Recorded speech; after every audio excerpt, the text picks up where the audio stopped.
Noma ese. Komanda Mbele na komanda Landry Bami banasema hivi, hamutaacha inchi hivi.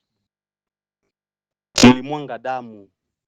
Komanda Mbele ulimwanga damu ilimwangika mubarabara pale. Komanda Landry ulimwanga damu.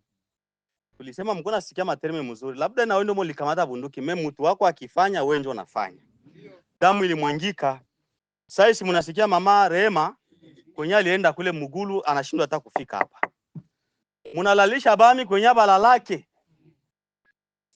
Analala kubashe mwami Turungu. Nama ese.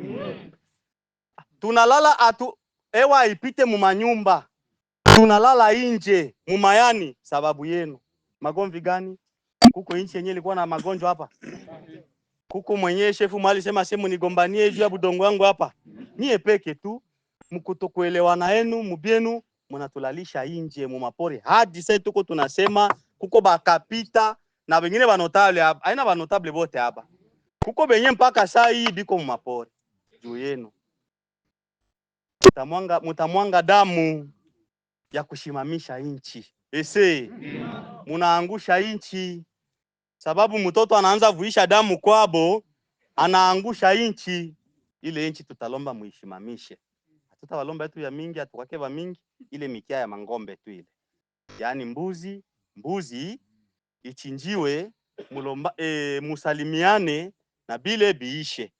Wakati ile bitu bitakuwa labda kutakuwa mwami mwenye anaweza fanya ka seremoni kidogo na amani irejee. Juba tulikuwa tuchungo tusikie mpaka kule kabisa inchi inashimama. Ndio tutarudia mwayo. Na hivi tunajua mpaka hivi inchi ingali inaanguka.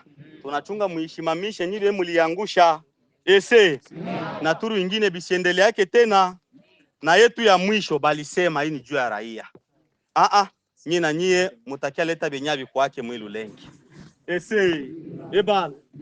Banasema kuna pia gari ine kule. Yenye iko nakuya kule. Batu gari tena ine. Beba alikuwa baisha rudia tena mumbio. Tunauliza huku na kule sasa hakuna gari niko najikuia huku.